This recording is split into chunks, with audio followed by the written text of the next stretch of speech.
What's up, bookworms? This is Megan coming at you with another Cantina Conversation. Today's episode features a chat with A.H. Kim. We're talking about her book Relative Strangers that is available on April 2nd. I really enjoyed this conversation with A.H. Kim. It was really cool, kind of just digging into her brain because Relative Strangers is actually a modernized retelling of Sense and Sensibility. So for all you Austen fans out there. Um, Not a prerequisite, so you can still enjoy it if you've never read that book. I've never read that book. I still enjoyed Relative Strangers. So, but it was really cool getting to know Kim's process and how she reimagines an old classic and kind of how she related to a couple of her characters. But either way, I'll let you guys get to it. Here is A.H. Kim. Okay, so today we've got A.H. Kim here. We are talking about Relative Strangers that comes out on April 2nd. A.H. Kim, thank you so much for joining me today. I just finished this book a couple days ago and it's easy to get through, so digestible, it's like easy. I just got lost in it. It was so well written, so cute, and I've never read Sense and Sensibility before. That is absolutely not a prerequisite to enjoy this book. I'm excited to chat today. Thank you so much. Yeah, a friend of mine described the book as a warm hug. And I think that, or actually, it's like I have a cup of tea here. It's like a warm cup of tea. It's like a comfort read. It was a comfort write for me. So I'm glad that it had that effect on you. Perfect. Yeah, absolutely. So to get started, can you go into a summary of the book so that listeners can follow along with the conversation? Sure. So as you say, it's a modern retelling of Sense and Sensibility by Jane Austen. But you don't have to be familiar with the book or the movie to actually appreciate the story. It starts out with basically this family, this mother and two daughters, who find out that their family home has been taken away from them, and so they need to go and live in a kind of cabin for a while and figure out their lives. Apparently, there's a long lost sort of brother who's out there who comes from Korea, and it's a mystery why this man has come up suddenly and taken their house away from them. So they're tucked off into this little cottage on the Northern California shore. And while they're there, they all find kind of love and adventure and, healing lives. Yeah, absolutely. It was like a warm hug, but I think, you approached the more serious themes like with care, but also with that level of comfort, right? It's or at least that's how I the vibe that I caught from that. We'll get into it. But Yes. can you go into your background a little bit? Because this is like your second release, right? Like how did this release compare to your other experiences? How'd you end up bringing this story to the world? All that good stuff. Yeah. So how much time do we have on this podcast? Yeah, To go for on it, forever. whenever. But yeah, long story short, I had never taken a creative writing class. I had never thought I would be a writer. I've always been a reader. I love books. But to me, growing up as an immigrant, writing was not considered a very practical thing to do. There's no future in it or whatever. So I went to college, I went to law school, I was a lawyer and did that, practiced that for over 30 years. About 12 years ago, I was on vacation and I was reading a book, John Green's The Fault in Our Stars, which is a YA book. And I just Love loved that it. one. Yeah. Yeah. It just touched my heart. It made me cry, all the feels. Me too. Totally. Yeah. Yeah. It was very popular for that same reason. It was one of those books that crossed boundaries. It was a book, but many adults read that book and it was, very. And so anyway, after I finished that book, I had this overwhelming sense that I wanted to write a book kind of like The Fault in Our Stars, but from a Korean American girl's perspective. Because at the time I hadn't seen many books written from that perspective. So I just started pouring my heart onto the paper and wrote that book, tried to find an agent for it, wasn't able to get an agent, and was really like disappointed because even though I had never previously thought I wanted to be a writer, suddenly I had this great urge to be a writer. And while I was down in the dumps about that book, my family had a tragedy happen, which is that my sister-in-law pled guilty to a white collar crime to go to women's prison. Mhm. And that was same around the same time that Orange is the New Black came out on Netflix. And that was one of Okay. like the first Wow. binge-worthy shows. People were so fascinated Yeah. by that show. And I realized I was sitting on the landmine of interesting information. Not that many people of my background slash socioeconomic wherewithal had family members who were in prison. And so that gave me the idea for my next book, which was ultimately became my first published book, A Good Family, which is a fictitious story about a woman who pleads guilty to a white collar crime and goes to women's prison and all the family drama that ensues from that. So after I got an agent for that book and was able to sell it as a published novel. And so I thought about what would be my next book. And I was in a down place. It was actually before I sold the book, before I got an agent. And I was, wallowing in my misery that no one was willing to produce my book. And then I was watching Sense and Sensibility, the movie. And it was my comfort watch. Like I was sitting there with my pint of Ben and Jerry's and just myself with it. And I thought, oh, this would be a fun book to write from a Korean perspective. And so that's what I did. I wrote that kind of as my comfort write because it was my comfort read. It was my comfort watch. Why not make it a comfort write? And right around the time that I was started to draft it was when I got my book agent and then my book contract.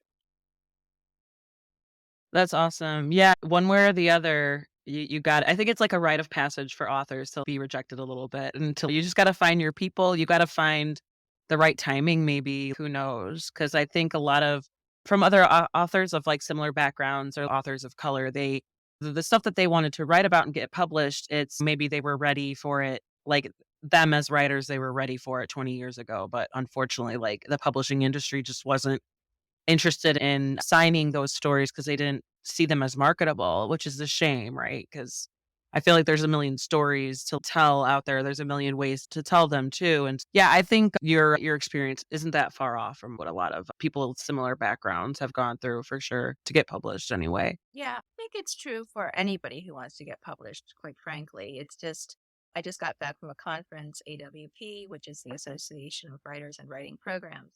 And these are all these students who are in creative writing programs. They're getting their MFA, but they don't really teach them about the business of getting an agent or the business of getting published. And it was funny just attending the conference because they kept saying, be true to yourself, write for your own voice, for what moves you, which is all great advice. But that doesn't help you to get an agent and to actually get published. And so to say, because unfortunately, the publishing business is a business. And so they want to know who are your comparator titles and how are you going to market this book? And those are things that people don't teach you even in writing school. And for somebody like me who's not trained as a writer, these are all things I had to learn on the spot. Oh, what is a comp title? How many words should a novel be? All those things. But then you're exactly right that for people who are marginalized or people of color, they get the answer like, oh, we already have a Korean American writer that we're publishing. So we can't have two. Why not? Like, how many white writers do you have? Do you limit it? Yeah, One of each, right? exactly. Yeah. Yeah. It's tricky. It's now I think, yeah, obviously with I think definitely like online communities and stuff, it's easier for readers to find I think it's easier for authors to connect to readers and it's easier for readers too to also find the stories that they want to see. So yeah, you got to juggle both sides of it. I don't know. What's amazing to me, having immigrated to this country many years ago at a time and in locations. I grew up in the Rust Belt, like Pittsburgh and Buffalo. So there weren't that many Asian Americans, let alone Korean Americans, where I was growing up. And things like my kinds of food or even just what I look like, standards of beauty were very different when I was growing up. And now with the popularity of K-pop and like K-dramas on Netflix, my friends have watched more K-dramas than I have. They know, and they've picked up little bits of language and the popularity of Korean food. Now you can actually get Korean food at Trader Joe's. It's like it's Mhm. really a whole world of change now. And I think that the popularity of Korean culture has also opened the door to people being interested in Korean American culture, which is distinct from Korean culture, related, obviously. Yeah. So, Relative Strangers is set in San Francisco area, the Bay Area. Is that where when you talk about you growing up, is that where you grew up? I think I was like trying to do some background research on you, but it just brings them. Just came back from a work trip from San Francisco, so that's why I'm just like curious Oh, about.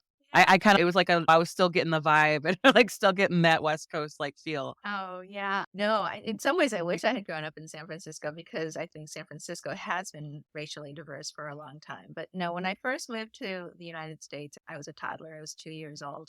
And we moved initially to Cleveland, Ohio, and then we Okay. moved to Buffalo, New York, which is where I spent my formative elementary school years.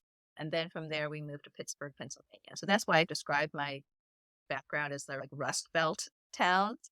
Not quite the Midwest, not quite the East Coast, but these sort of industrialized towns that all went through the hardship after the between industrial and a modern period. That's where I grew up for, through high school. And then I went back east for college, and I finally found myself in the Bay Area for law school. And that's where Okay. I met my husband. That's where we ended up settling. That's where I had my children. So we lived there for, depending on how you count it, 25 to 30 years. So that is the longest place I've ever lived in my Okay. lifetime. And so I lived there until just 2 years ago. And when I retired to Michigan, which most people tell me, like, you're doing it the wrong way, like the opposite way. Yeah. Most people like live in the cold place and then retire to a warm place, not the opposite. But I've really loved living in Michigan and the Four Seasons and everything. Oh, yeah, me too. I'm in the Chicago area, just west of Chicago, the city. So yeah, we often vacation to Michigan, the New Buffalo area. I've Mhm. been to, like, Holland and Saugatuck a few times, but those are still, like, 3-hour drives from, like, Mhm. where I'm at, so yeah, it's nice for a long week or a long weekend, but yeah, I'm right there with you. I like the seasons as much as they suck sometimes.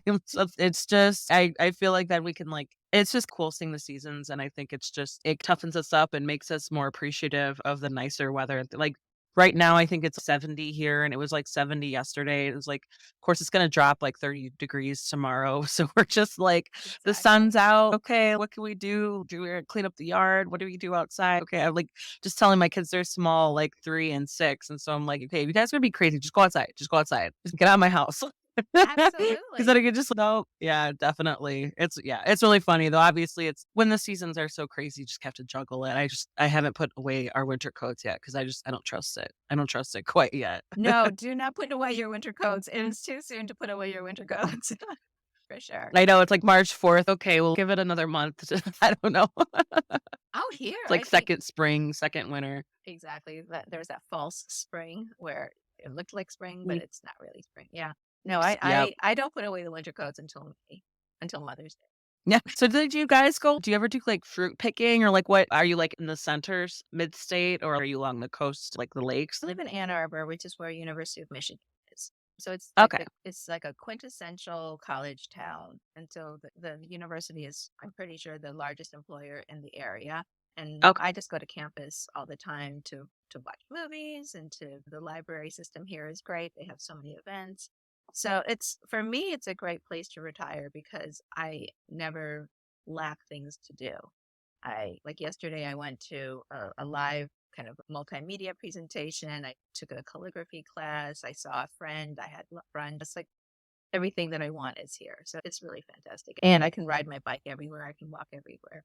I need to like get on a highway and drive miles. Yeah, that I think I read somewhere that, like, in towns that are walkable or that people can bike easily to get where they need to go, like, those tend to have higher life satisfaction, Hmm. for lack of better words, which is I guess makes sense if you don't have to I guess maybe getting in a car, like, starting your car seems a little bit less attractive than, just hopping on your bike and just whizzing through the sidewalk or the streets and just enjoying the fresh air. But no, that's really cool. I could just yeah, I can imagine the little quaintness of it, like small town, but just everything picturesque for sure.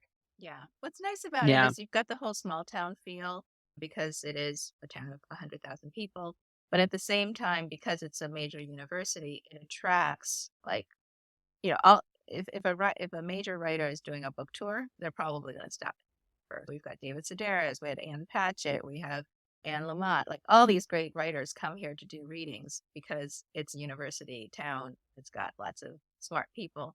Yeah. We have an amazing local symphony, but we also get like world class symphonies that come here through the University Musical Society. So we get people from Paris and London and New York come here perform. So it's the best of both worlds. You have Yeah, all the they come to benefits. you. That's really cool. Yeah. Well, yeah, 'cause isn't it a Big Ten school too? So it's, Oh, like, yeah. nationally recognized. Anyway, it's there you go, you found your sweet spot. We're the college football champions this year. Something that Yeah, I never used to nice. follow before, but you can't not follow it if you live in Michigan. But anyway, Absolutely. to go back to what you were saying though about San Francisco. San Francisco figures really prominently in my book. Not only San Francisco, but the northern part of California that's north of San Francisco. Um, so one of the themes in the book is food. I'm a huge foodie. I love food. I love eating food. I love making food. I love writing about food. So it was really Few of your descriptions made my mouth water. I was like, "Man, I wanna try to have some." I was like, "You should have included some recipes in the back of your book or something." yeah. The funny thing is, so one of the freebies that I'm giving away at my book events is a recipe card of the chai that they have, the cancer center that they go to. And Nice. I have a newsletter, and in my newsletter, I always include an easy recipe for people who, because a lot of recipes are just too complicated and people aren't going to make something that's complicated. So I try to make things as easy as possible. My book agent actually took a vacation, I don't know, within the past year or two, up to that northern part of California, north of San Francisco that I write about. And she came back and she was like, gosh, I got to visit all these places that you were writing about, and they really are as incredible as you write them. So many of the things, I feel like I should write an article that's the insider's guide to relative strangers and all the food that's in it, because the oyster farms that they go to have fresh shucked oysters, those are real oyster farms that I've been to, and they're incredible. The artisanal cheese and bread that they have, that's based on real places that are there. They have sparkling mead, which is like mead is like an alcohol that they make out of honey, actually. And there's actually a sparkling mead winery place where they make that up in that country. So I all of those places that I mentioned in the book are actually based on real places in life. Man, I must have read this book, like, a couple weeks too late then. 'Cause I have a friend out there, and he gave us my husband and I, like, this huge, like, Google map, like, My Maps where you can save a personal map, and he had 30 something locations, and it was like, if you wanna go just have a drink, cocktail lounge, or if you want seafood, or if you wanna just have maybe, like, more American food or things like that, and then I flew in during the Super Bowl too, and so I was like, if I could just go out, and if I get scared, I'll just go back to my hotel, like, where might I want to watch the game if but then, like, a lot of the places out there, they have, like, cover and everything, and I'm like, I'm just here, like, from out of town, so I don't like, I Mhm. just didn't wanna pay $20 to stop in for an hour and not be able to No. sit down and watch the game. So I just went down to the hotel bar and watched with which was safe. So it seemed like low key enough and small enough, but yeah, it was really funny because we checked out some ramen, we checked out oh god, what was it called? It was we sat at the counter for sushi Mhm. and had some oysters there because 'cause I'm a sucker for oysters, and it was just like we had to be, like, smart about, "Okay, how many places are we gonna actually, like, realistically try to accomplish? Like, where are we gonna try to visit?" 'Cause I was still there for work, right? I still Yeah. had to, like I had to get business done. I didn't have a whole lot of time to be traveling, like, all over the city, but we did spend a good amount of time in the Mission District Oh, the too. mission. We Yeah. got yeah, we got there we went there for tacos and for ice cream and to kill some time before Incredible we price. yes, Mhm. but yes, it was really good. I was like, I didn't even know where to begin because they have a lot of unique flavors, and so I Mhm. was just like, I'm really intrigued. It was like a yeah, like one was like a honey lavender or Oh, yeah, something. that I'm like, one's but really that good. sounds like Mhm. really yeah, I was like, that sounds really I tried good. them I all, was yeah. like, yeah. Like I So told it you, was really eating's my like hobby. Yeah. yeah, and I love it with that you went into detail with so many and then the characters too, like Amelia's background, like that was her thing. That was like how she traveled the world, that's how she made a living, that's how she was so successful. But then like on the other side of it, some of the men there, you meet Jet, who's okay, he's a sous chef or he's a chef, is okay, but why is he here? Because we learn more about these characters and like you don't have to be here. Why are you volunteering? And then you Mhm. learn, okay, they have all like special connections to this place. And I just thought it was interesting how you incorporated food as because it is like a comfort and it's sustenance. And it's like we all have our own personal relationships with food, right? Like some people like take it to that next level, and then people take it further. And then there's people who just like they have the like they're like a minimalist about it, but it turns out fantastic either way. It's so interesting how you played with those different levels One of the and things I would you know say, how you incorporated all that. yeah, one of the things I would say for people who are reading the book is to notice who's doing the cooking and who's doing the eating. Because that, I think, sheds a lot of light on relationships. For me, cooking for my family is a way that I show love. Um, and sometimes they cook for me, but usually I'm doing the cooking. And but that's fine for me. Like, I don't need people to cook for me. And what gives me great pleasure is to watch the people I love, whether they're my family or my friends, enjoying the food. So their way of showing love to me is to really enjoy the food and to appreciate it. So the worst thing for me possible is if I make something and it doesn't turn out very well and people aren't enjoying it, because then it's like all that work for nothing. So Yeah. you see that in the dynamics of the characters as well. Eleanor, the older sister, she's the responsible one. And she comes home after a long day of working. She's a nurse. She works a long shift. She comes home and she cooks. She makes dinner for her family. And meanwhile, Amelia, who's the main character, the narrator of the story, she has this whole history of cooking or of being with a chef and eating a lot, but she doesn't really cook. She just hangs out with Jet, the chef. She hangs out with her sister who cooks for her, but she doesn't really cook until we're in the game.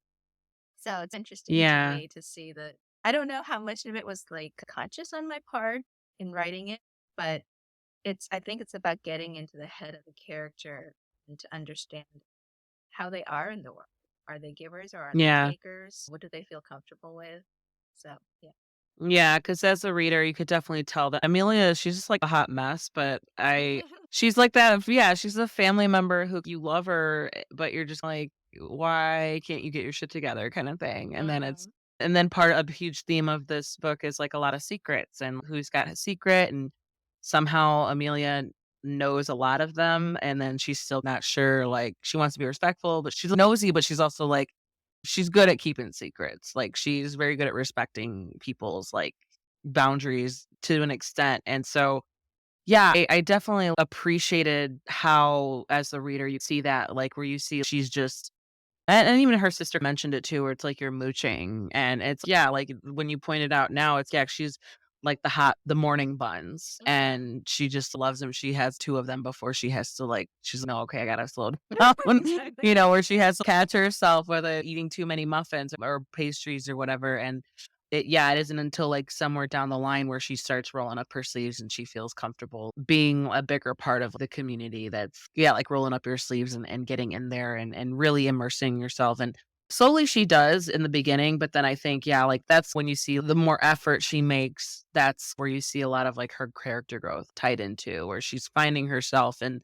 she's finding her role and she's, "What should I do?" And, yeah, like, what brings me joy or what brings me, like, a sense of, like, chipping in, a sense of purpose, for lack of better words, and how she can earn her keep there and really just really thrive with those relationships that she's trying to maintain, or it's because it's I think I really appreciated the sister back and forth as well, because I felt for Eleanor because I guess I'm, like, the more responsible one, and Amelia just reminded me of that family member who you're just, "Okay, love you, but what are you doing?" Exactly. Like, That's come the on. funny, yeah, so I am the older sister and I'm the responsible one. And so I've had people ask me like, why didn't you write from Eleanor's perspective? Because that seems like that would be more natural to you, as wise you seem more like an Eleanor. And absolutely. I'm so much the Eleanor, which is why I didn't choose to write it from that perspective because and you don't have to have read Sense and Sensibility to get this book.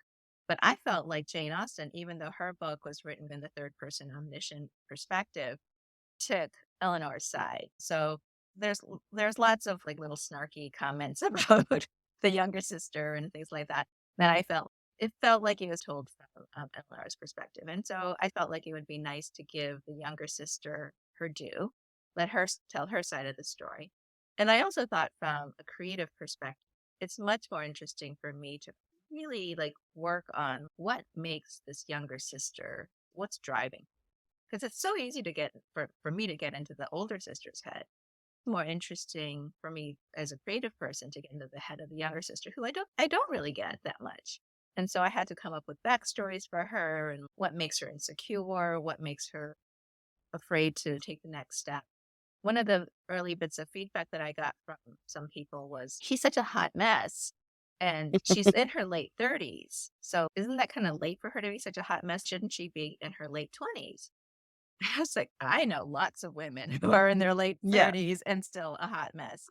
And in fact, there's something Yeah. about being in your late 30s that kind of amps up the pressure because like society is Yeah. telling you you got to be married by now, or if you don't have a baby soon, it's going to be too late. Or there's all this stuff that happens like around 30, between 35 and 40, where women like they need to get their life in order and they realize that they're not in order. So I actually thought that was like the perfect age for her to be the peak of hot messness and trying to figure out what's next in her life. I mean, I You're feel like absolutely right. The stakes are a bit higher. Yeah. I feel like if you're in your late 20s and you're a hot mess, so what? Everybody's a hot mess Yeah. in their late 20s. It's true. Yeah. It's like you're on par for course right now. It's okay. Right. Like You got plenty of time. Don't worry about it. Yeah. Exactly. exactly. Oh, that's such a good point. So did it help you like navigate your own relationship as the older sister? I don't know if your younger siblings are a boy or a girl or whatever, but you did it help you like maybe understand your relationships or how maybe even the younger sibling might perceive their role? So my younger sibling is a sister, and I love sister stories, everything from Little Women to all the Jane Austen books to everything, just like anything with sisters. I love it. And I think oftentimes in a family, but particularly with sisters, you have your roles that you play. Whether it's you're the smart sister, you're the pretty sister, you're the, high achiever, you're the mess up. And whether those things are true or not, we buy into those stereotypes or into those ways that and sometimes we're categorized those ways very early, like when we're like 5 or 6. And it's like, how am I the smart sister when I'm 5 or 6? And of course we all see like the reverse. So I might be the smart sister and she might be the pretty sister. And then we see, oh, I guess I'm not the pretty sister. And she says, oh, I guess I'm not the smart sister. While it's intended to Mm. be like a positive for you, it can also affect your self-image of, "Oh, I guess I'll always just be the smart one, so I'm never gonna be attractive," or whatever, those kinds of, like, weird Yeah, no, I diagnoses see. we all Yeah, that's have. a very excellent point. Yeah, Yeah. absolutely. So I Oh, wonder. I also when I hear about that, I wonder how like my older sister. She's 10 years older. She's my half sister from my mom's first marriage, but my younger brother, he's 2 years younger. So I think I don't know. I think it's like when there's more than a 5 year age gap, it starts over. So I guess technically I'm the middle, but I'm like I have more qualities of an older sister. And yeah, as I get older, that's an excellent point that you make because now I'm thinking like, oh yeah, if I was definitely like a people pleaser, like the high achiever. I was the responsible one, and so I imagine now I'm like, "Oh, I guess I can see how my younger brother might have just threw up his hands at some point. What that's not me. Like, why bother? That's not for me kind of thing." And then my parents did their best to not compare us, but at the same time, I'm like, "I don't know, maybe you should have. Maybe you should have raised the bar a little bit," or I don't know, but that's only I have only some say in that because we all do the best with what we have. right, I'm like, now that right. I'm a mom, I'm like, "Okay, yeah, I get it." Yeah, exactly, and it's like, if you had been born into a different family, or if your brother had been born into a different family, let's say, like, Yeah. he might have been, like, the rock star high achiever, like, maybe compared to you, he didn't achieve in the same way. And so it's hard. Family dynamics, I think that's both my first book and my second book are basically family dramas. The first book is more, Yeah. it's got the whole like white collar crime and prison element. So it's leans a little more dark or and this one is a little sunnier. Although I always laugh. Yeah. I say it takes place at a cancer center and yet somehow it's like Yeah. sunny and bright. In San Francisco, right? It's like the fog, the sun will peek through. Yeah. Yeah, exactly.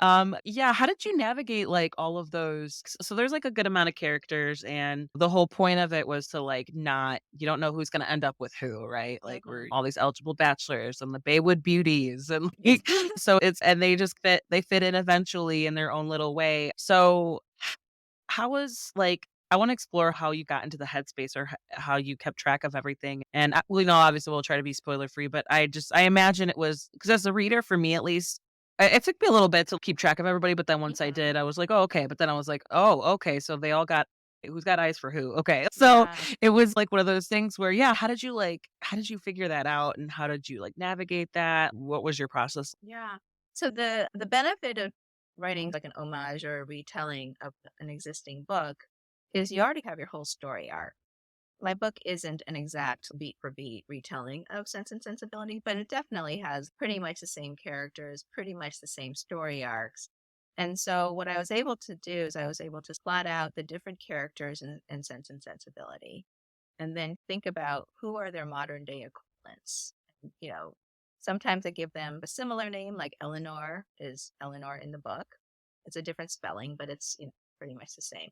And other characters, I gave them different names.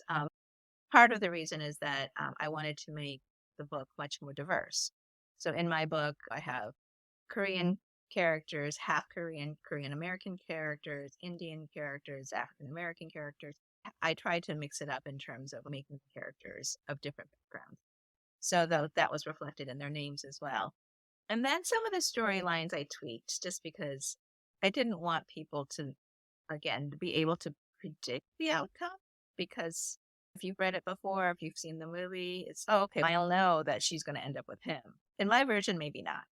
So Yeah. so I made little tweaks like that. And then what was the funnest part for me is I actually, before I even wrote any of the book, the plot, I had everybody, like when you go to like a team offsite or like any kind of meeting, you have to do like your little self intro. And you're say, "Hi, my name is Anne," and blah, blah, blah. So I did these like self intros for all of the main characters in their own voice. So of course Amelia was like all over the place, and then Eleanor was very, very organized in her self presentation. And they told some of their backstories. They told some of their likes or dislikes, their birthdays.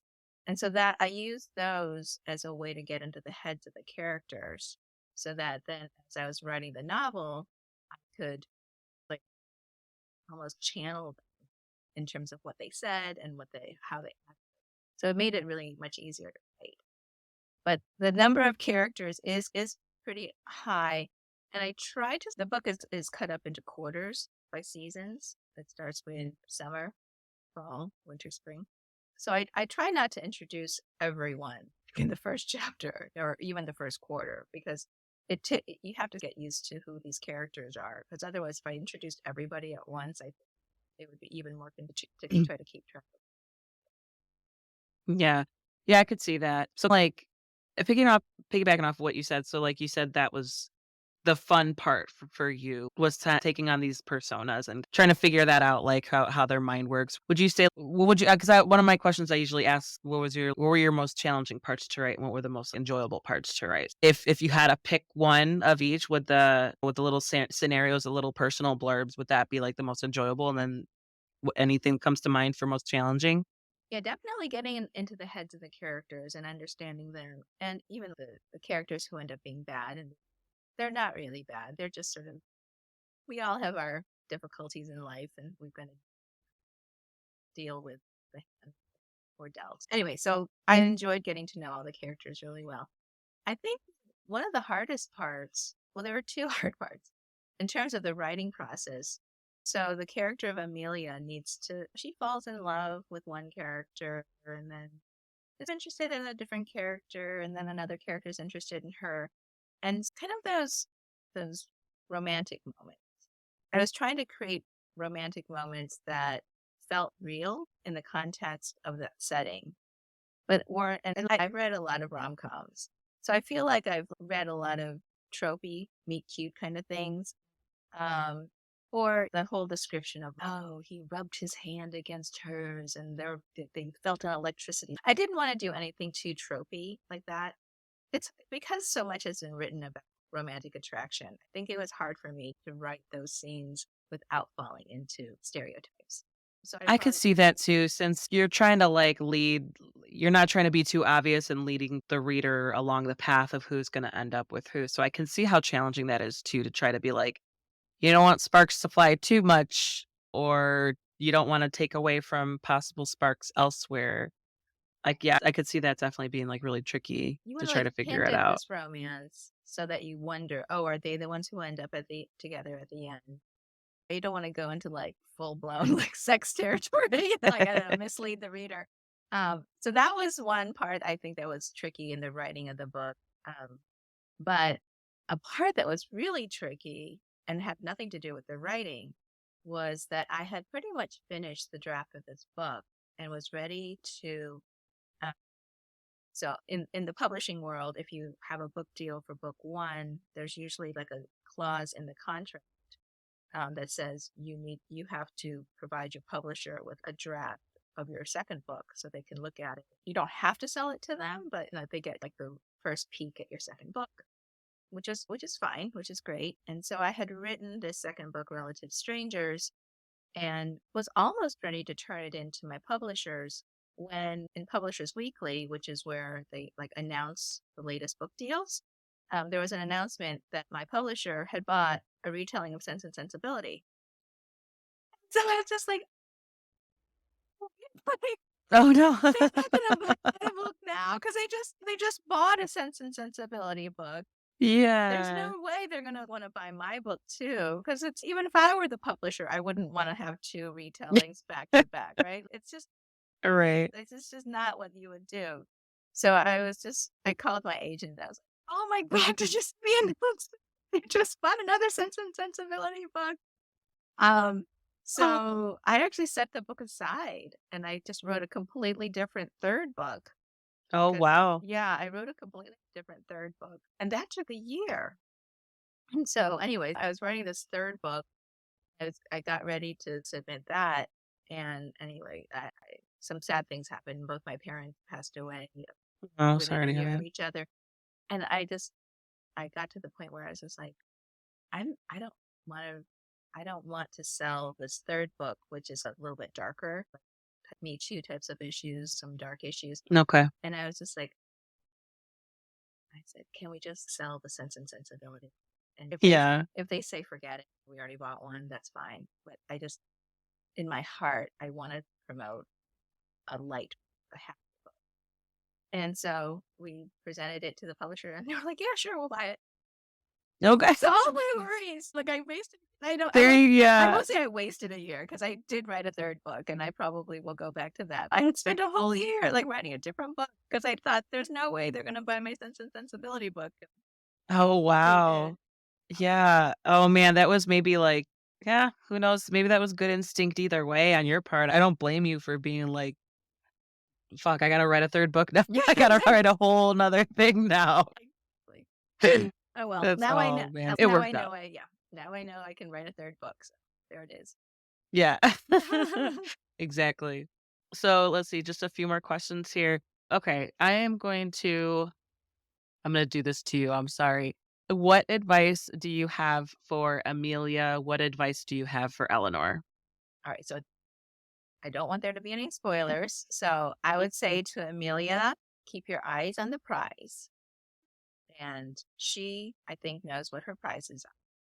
I mean, she talks in the book about being ADHD and just being all over the place, and by the end of the book, she has her plan. She has her ducks in a row.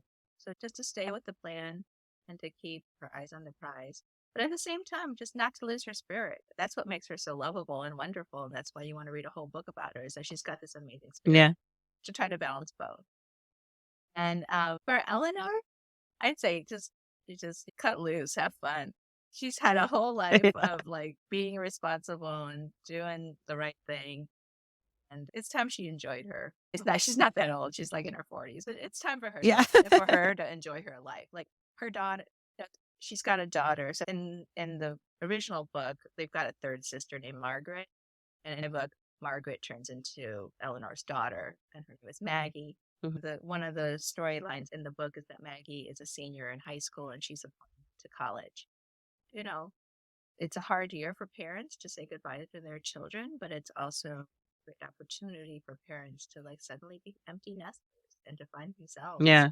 So by the end of the book, Eleanor, she can find herself. She can spend time trying to Yeah. find herself.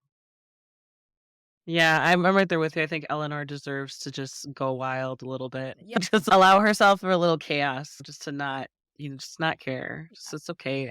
Life will go on. Nothing's no fires are gonna start if you just put things away for a second and go wander off. Yeah. It's do whatever you want. That's a very tame thing for her to do. I'm just gonna go for a walk and not tell anybody where I'm going. That's what I think. Right. Like Oh, where I feel like what would that even look like of Eleanor cutting loose? It's yeah. so funny. Yeah, I'm right there with you. I hope she does that too.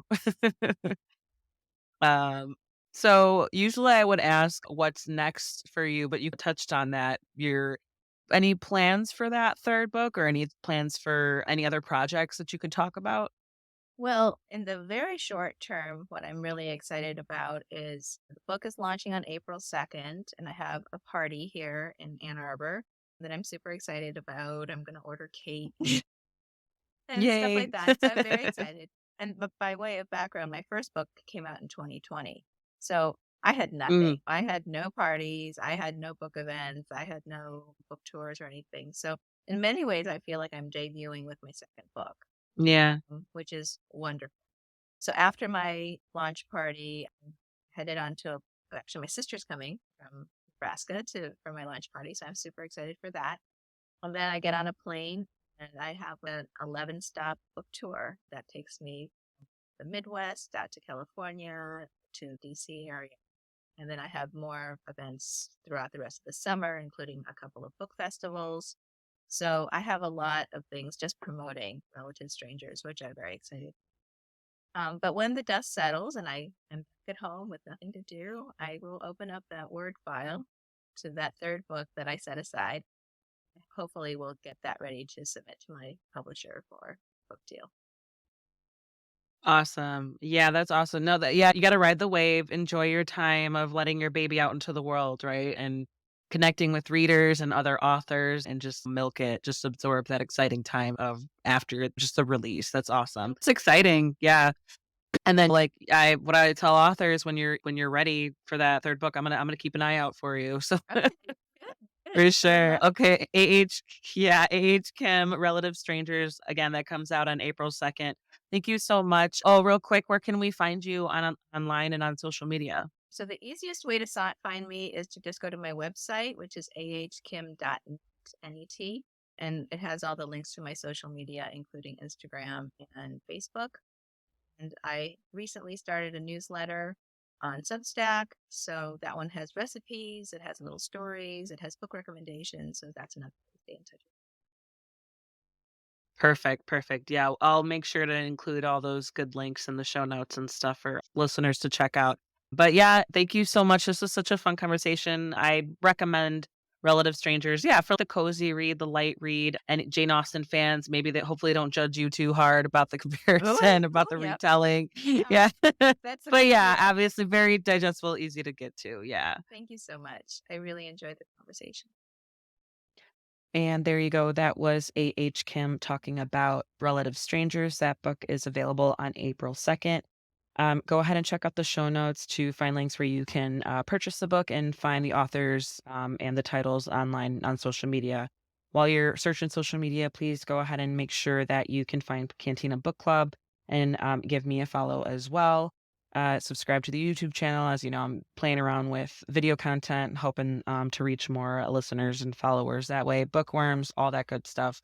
And if you need book recommendations, check out my book reviews on cantinabookclub.com. If you find books that you like, you're obsessed with, whatever, go ahead and check out Goodreads and Amazon and give them a rating if you can. It really does help the authors out. And as always, thank you guys so much for listening.